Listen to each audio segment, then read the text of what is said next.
Dosa besar yang berupa larangan dianggap biasa. Di antaranya, perhatikan, Rasul sallallahu alaihi wasallam bersabda, "Sayakunu fi akhir hadhil ummah khasfun wa maskhun wa qadhfun." Nih perhatikan, akan terjadi di tengah umat ini, di akhir umat ini, khasfun. Apa itu? Bumi menelan, likuifaksi. Wa maskhun, apa itu? Perubahan bentuk wajah. Wajah cantik berubah menjadi monyet. Wajah ganteng berubah menjadi babi. Perubahan bentuk wajah. Qadhfun, apa itu? Hujan batu. Kemudian para sahabat bertanya, qila ya Rasulullah wa mata dzalik? Wahai Rasulullah sallallahu alaihi wasallam, kapan itu terjadi? Perhatikan. Dan ini sayangnya dianggap biasa. Kata Rasul sallallahu alaihi wasallam, kapan itu terjadi? Idza dhaharatil qayyinat, jika telah nampak wanita-wanita berjoget sambil bernyanyi, goyang dua jari. Kadang-kadang nenek-nenek goyang dua jari, subhanallah. Di Instagram, betul apa betul? Jauhi, tobat, takut kepada Allah. Itu dosa yang dianggap biasa, pendatang musibah. Wanita-wanita yang di hadapan saya yang mempunyai Instagram, yang mempertontonkan kemolekan tubuhnya, hapus sekarang juga. Zaharatil qayyinat, wanita-wanita penyanyi berjoget.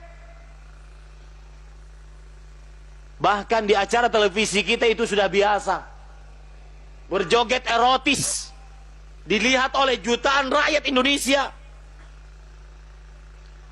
Ini dianggap biasa, padahal dia diharamkan dalam agama Islam. Wa syuribatil khumur, dan minuman keras dianggap biasa, dijual bebas, tidak ada pelarangan.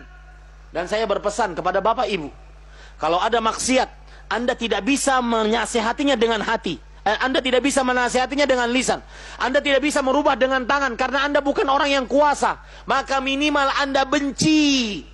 Minimal Anda benci dengan hati. Minimal. Jangan pernah rela dengan perbuatan tersebut. Kenapa demikian? Karena kata Rasulullah SAW, apabila ada maksiat, idza umilatil khati'atu fil ard, jika telah nampak maksiat di muka bumi, kemudian tidak ada yang mengingkarinya, yushiku an ya'ummahumullahu bi'iqab, Allah hampir saja menghancurkan, mengirimkan kepada seluruhnya dengan siksa. Jadi yang bermaksiatnya kena, yang tidak bermaksiatnya kena. Karena yang tidak bermaksiat pun rela dengan perbuatan tersebut, tidak mengingkari dengan hati. Harus diingkari dengan hati. Kalau tidak bisa menasihati dengan lisan, kalau tidak bisa merubah dengan tangan, ingkari minimal dengan hati. Kebiasaan minuman keras, kebiasaan kalau lagi pelaminan diundang penyanyi-penyanyi berjoget, jauhi. Sadar, jauhi. Sudah ngundangnya itu pakai duit, mendatangkan musibah. Ini Bapak Ibu saudara-saudari. Wa dhaharatil fawahish, dan hatta yu'linu biha, apabila telah nampak perbuatan zina. Di zaman sekarang sudah nampak. Orang ciuman di tengah jalan biasa. Anak-anak SMP, SMA berpelukan laki-laki perempuan sudah biasa. Bahkan yang anehnya kadang-kadang, perhatikan, yang anehnya kadang-kadang di zaman sekarang, orang tua sedih apabila malam minggu anaknya tidak diapelin. Sedih dia. Sabar ya nak, insya Allah minggu depan ada yang ngapelin kamu nak. Tapi kalau sudah diapelin, dibawa anak perempuannya, lalu kemudian bunting, baru tahu rasa. Dan saya berpesan kepada wanita-wanita yang ada di depan saya, perhatikan baik-baik. Tidak ada sesuatu yang paling berharga, bagi wanita muslimah setelah agamanya kecuali kesuciannya. Kalau wanita sudah terenggut kesuciannya, sudah dizinahi oleh seorang laki-laki, maka tidak ada harganya. Bahkan Allah menyebutkan dalam Al-Quran, Az-zaniyah, az-zani la yankihuha illa zanin aw musyrik. Seorang wanita berzina, tidak ada yang menikahinya kecuali laki-laki berzina juga. Itu harga bagi wanita yang sudah berzina, kecuali dia bertaubat kepada Allah. Harta paling berharga bagi seorang wanita muslimah. Perhatikan bapak-bapak yang punya anak perempuan, jangan biarkan anak perempuan Anda enak saja dibawa ke laki yang tidak mahramnya.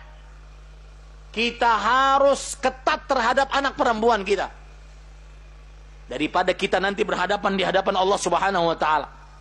Dan saya berpesan, sebagaimana anak Anda ditanya tentang baktinya kepada Anda, tetapi ingat, orang tua akan ditanya oleh Allah lebih dahulu tentang anaknya dibandingkan anak ditanya tentang orang tuanya. Maka jaga anak-anak kita, Bapak Ibu, saudara-saudari yang dimuliakan oleh Allah Subhanahu wa taala. Jangan sampai berbuat zina, karena kesucian adalah harta paling berharga yang dimiliki oleh seorang muslimah. Jangan pernah mau dibelai, dielus, dipegang, dipeluk, dicium, dizinahi, digauli, kecuali oleh laki-laki yang mengatakan, saya terima nikahnya. Ya, nih terutama nih pemuda-pemuda, jangan tergoda dengan pacarmu. Karena kalau seandainya dia benar laki-laki, dia akan datang kepada rumah orang tuamu dan mengatakan, Pak, anak perempuan Bapak sudah mengambil isi hati saya. Saya ingin menikahinya. Ini baru laki. Ini baru calon mantu yang benar-benar super duper.